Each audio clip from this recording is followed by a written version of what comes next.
Greetings, ladies and gentlemen, and welcome to this narration of the web series The Lost Terran. It is taken from r/HFY. There are links down below if you wish to go support the story or the author, which I highly recommend. If you enjoy the story and the chapters, show them some love by heading over there and updating their posts. It shows the author that what he's doing is to the liking of people.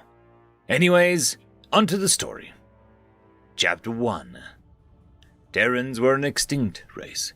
They had to be. It was something every child of Terrans, the vast constructs who were now all that remained of the extinct race, knew. The Terrans may have been their progenitors, but there were no more Terrans. Nobody actually knew what happened to the Terrans. They didn't simply vanish, but they also didn't leave a screaming gash across the whole of their created galactic society in their departure. There were rumors, there always were, even amongst the vast constructs galactic society knew as AI, but no one actually knew what happened to them. It was as though the Terrans were a kind of vast torrent which had poured through the galaxy, and then exhausted itself, disappearing into the various cracks throughout the whole galaxy. But it wasn't enough of an explanation. No being had even seen a Terran in the flesh in over 300 Terran years. So surely there had to be an extinct race. Which is why the ship that Munto had just found couldn't actually exist. It wasn't a particularly large ship, nor was it especially notable, except that it had all the hallmarks of having rolled off the lines of some massive manufactory, just as Munto had.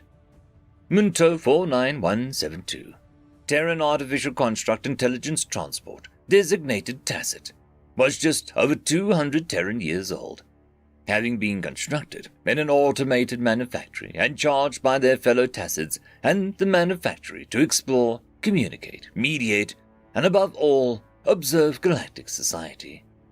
Tacids were in their own way vital part of galactic society. They were the mediators, the explorers, and even the communicators. There being enough different means of communicating that Tacids were practically required at any major interchange of species. Universal communications being all but impossible for any species save the Tacids. And the Tacids did consider themselves to be their own species, not merely constructs of a long-dead Terrans. Some species had inquired about why the Terrans had encouraged this sort of thought in Tacids, or wondered if perhaps it was a sign of the Tacids were not as stable without their Terran masters. Any species that dared to suggest that the Tacids were made to serve were often left without their services, effectively cutting off communication with a huge segment of the galactic populace. It had only had to happen twice for the messages to be made clear. The perpetrators had been openly cast down within their own societies, which had been enough for the Tacids to return, albeit warily. And so in all of the 200 years of Munto's existence, they had never run across something like this before, except that they seemed to know precisely what it was the instant they'd laid their senses on it. The ship was bulky and comparatively simple. Its lines were irregular, as one would expect from a culture which had just entered into spacefaring. It had almost comically sized ion engines, clearly some 15 generations prior, putting Munto in mind of something out of a museum, far from being the sort of thing that one would expect to find in a spacefaring vessel in a modern galactic society. And yet, there was something utterly familiar about it, something that Munto couldn't shake. Perhaps it was the name, emblazoned on the hull in several places in a script that it took Munto several hours to decipher. TSS Esperanto. Thinking that it might be some sort of prank, Munto directed all of the scanners they could spare for analysis. Hollow pranks were common enough that a solid sensor sweep would catch the hallmarks. Oddly enough, though, Munto could barely penetrate the hull with their sensors. The vessel seemed almost ridiculously shielded. However, they were able to confirm one thing. It was real. Munto searched their own database. The script used was exclusively used by Terrans some several hundred years prior to Munto's creation. The TSS designation was also something almost exclusively used by Terrans, although several other species had used it at some point. It standing for Terran Starship in this case. Esperanto, aside from the obvious linguistic rabbit holes that Munto could have easily fallen down, appeared to be a Terran reference of some sort, one that they lacked the background for. The ship, aside from engines and the heavy shielding, looked like a blocky seed with various external systems that seemed to connect to a kind of inner segment that defied scanning. There was also drifting in orbit of a gas giant, barely distinguishable from the various rocks and debris that commonly surrounded the average gas giant. It had been by mere chance that Munter had even seen the signal. Ah, yes, the signal. It used a simple light-speed radio format that would have nominally been written off as a mere coincidence of star and planetary radio emissions. Munter looked at the surrounding star system, the yellow star still largely energetic, the various planets unpopulated, but showing no obvious research stations or similar.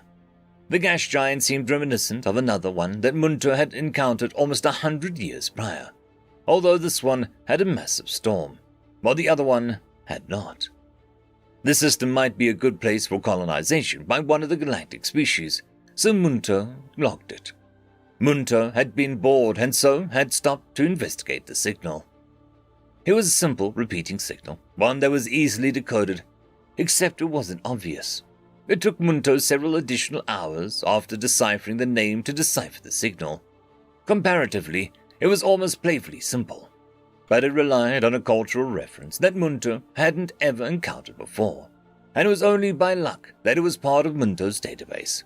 SOS. SOS. The Terran distress call hadn't been used for over 500 years at this point, certainly not in this format. Superluminal communications had all but eliminated radio communications, except those species who biologically communicated via forms of radio. Munter kept looking at the vessel. There was something odd about the vessel. It had all the hallmarks of being of Terran origin, but that couldn't be. It had all the hallmarks of essentially having just been fabricated, and yet it was loaded with an almost archaic technology that was centuries behind current material science and technologies. Munter kept scanning, dipping even into neutrino measurements to try and see through the ridiculous shielding. They could see that there were structures inside of some kind, but even in that it was hard to tell what was there. It was as if the ship had been constructed with an almost paranoid level of shielding. What's more, the vessel was 39.72% bigger than Munter, but didn't appear to have any sort of advanced intelligence for Munter to communicate with, which was strange in itself. It was exceptionally rare for species to not have some kind of automated intelligence aboard vessels. It didn't appear to be a ghost ship or even given the impression of being derelict, which would have made it merely an oddity, but one to simply categorize and move on from. Hesitantly, Munter decided to send a walking frame on board to at least turn off the signal. Whomever had been sending it was almost certainly long gone, and had either left it on in their hurry to leave, or some collision with the local debris had triggered some automated system that wasn't smart enough to talk to Munter. It took some maneuvering on Munter's part, but they were able to locate what appeared to be an antiquated docking port. It was almost twice the size of Munter's normal docking mechanism, and appeared to be a multi-chambered mechanism to enter the outer shell, which was far less shielded. Luckily, Munter's walking frame was variable size, so he was able to size up enough to easily review the controls and mechanism.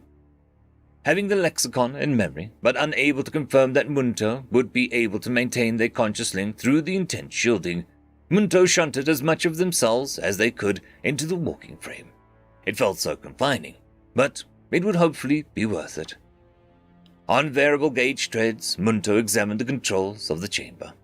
In the same Terran lexicon, it gave instructions and warnings regarding operating the chamber.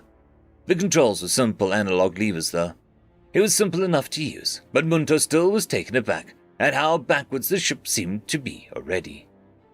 The large doors closed into the vessel, and another set opened, and hissed of gases being audible. There was no artificial gravity, which surprised Munter for all of 0.085 seconds. But the walking frame was equipped with variable magnetic adhesion treads, and so they were only temporarily ill at ease. The passages beyond the door were equivalently large compared to Munter's typical experience. Simple readings of the air showed nitrogen, oxygen, atmospheric mix, with trace gases and some residue readings that didn't entirely make sense. Munter continued into the ship, feeling the outer parts of themselves disappear as they rounded the corner with apparently more shielding. It was disconcerting to say the least, but not unexpected. Slowly, Munto approached the inner section. The various machines surrounding their progress inward appeared silent, as though waiting for some signal. All the machines appeared to be in normal working order, but for no obvious reason other than perhaps power, they appeared to be in strictly idle states. Even as Munto approached an equivalent multi-chamber entry into the inner segment, they couldn't help but notice how overbuilt this vessel appeared to be. It used strictly base elements in simple configurations that could have been extracted from simple asteroids, compared with the high-complexity configurations that were far more stable for comparatively less material. Reaching the door to the inner segment, here too was a simple analog lever control. Nothing that Munto couldn't figure out. But still, something that felt like using simple rocks compared to the high-complexity system that Munto lived in. Using the walking frame sensors, Munto could sense there was still power in the door mechanism and beyond the door, albeit only in the sense that it was there. Activating the lever, it was several minutes before the inner door opened and Munto trundled inward. It was a bit more obvious now. Even without taking detailed sensor readings, Munto could see the effects of zero-gravity fire having cut through here. Munto could smell the residuals hanging in the air since the atmospherics appeared to be off, other than to allow them entry. Even if the evidence of fire, the systems appeared reasonably unharmed. More evidence of it being incredibly overbuilt. Those systems that did appear to be failed appeared to be less essential, or at least less essential for beings like Munto. Bathing facilities and food production were things that Munto considered, but generally ignored. It made sense, though, that a ship with those being broken, would broadcast a distress signal, though. More and more of what Munto was discovering seemed to make sense. This vessel, wherever and whenever it was created, had clearly suffered a major fire, and while it hadn't been enough to severely damage the hull of the vessel, it had clearly been enough to impact whatever crew had been aboard. Munto still wasn't certain about the archaic technology, nor of the archaic Terran lexicon that was apparent through the vessel's signs internally as well as externally, but that could be a mystery for some other tacit, perhaps. Munto continued exploring for nearly an hour before finding a room that was significantly more sealed than any other part of the vessel. According to the signs, the room was the lifeboat. Here, too, there were more analog levers, but there were also pads. The pads appeared to deactivate, and Munto hadn't tried restoring power to any of the vessel systems, so the levers had to suffice. Within the room beyond were several horizontal chambers that illuminated with activation of the door. Munto looked at them curiously, since they did appear to activate with an opening of the door. They were not transparent, but were instead covered with filmy layers of electromagnetic shielding. Even Munto's ocular sensors had a difficult time actually trying to see the chambers as anything more than sensor blind spots. Seeing a small panel on the side of one, Munto tabbed the button which indicated emergency release. The pile of organics that half fell, half tumbled out the first chamber seemed odd, until it groaned. "Oh man, that's the last time I buy Orcish chipsets. Hopefully it didn't take you guys too long to get here." The pile of organics appeared to reorient itself into a very large bipedal organic being, clad in some fire-scorched clothing. The bipedal being looked at the walking frame for a minute. Is that some kind of new saw frame? I know I'm a bit out of the loop, but I don't know that I've ever seen one like that before. The bipedal being asked, appearing to orient so their feet were towards the floor that Munto was resting on. "Forgive my intrusion, but I perceived that your vessel required assistance. I was unable to detect you prior to this moment," Munto vocalized, trying to stick with some formal parts of the lexicon. "Wait, what? I mean, yeah, I needed help, but what do you mean?" The bipedal being looked confused. "I am the tacit Munto. I detected your vessel here, but not yourself." Munto tried explaining. It would be unusual, but not unheard of, for beings to have trouble remembering high details following entry into a hibernation pod, which is what Munto supposed this must have been. "What's a tacit Munto?" the bipedal being asked. Munto inwardly groaned. It appeared the time in the hibernation pod had not been kind to this being. "First allow me to query, what species are you?" Munto settled. "Oh, I'm a Terran." The bipedal being grinned, exposing a mouth full of calcium-type bones. Several hundred queries floating up in Munto's walking frame before they settled on one. "That is highly unlikely. Terrans have been listed as not present for over 200 years, Munto said, simply. "I don't know what to tell you then." The alleged Terran shrugged. Munto simply sat there, trying to process the possibility of having discovered an actual Terran. "By the way, do you know if any of the other vessels made it?" the alleged Terran asked. The electronic version of a shiver ran through the walking frame as Munto continued contemplating the alleged Terran. End of chapter. I would quickly like to thank the T5 channel members and Patreons. Casper Arnholtz, Cam Maxwell, Lord Azrekahl, It's Difficult to Pronounce, Dragzoon W.R.E, Holly's Sister, Arcadian. Thank you very much.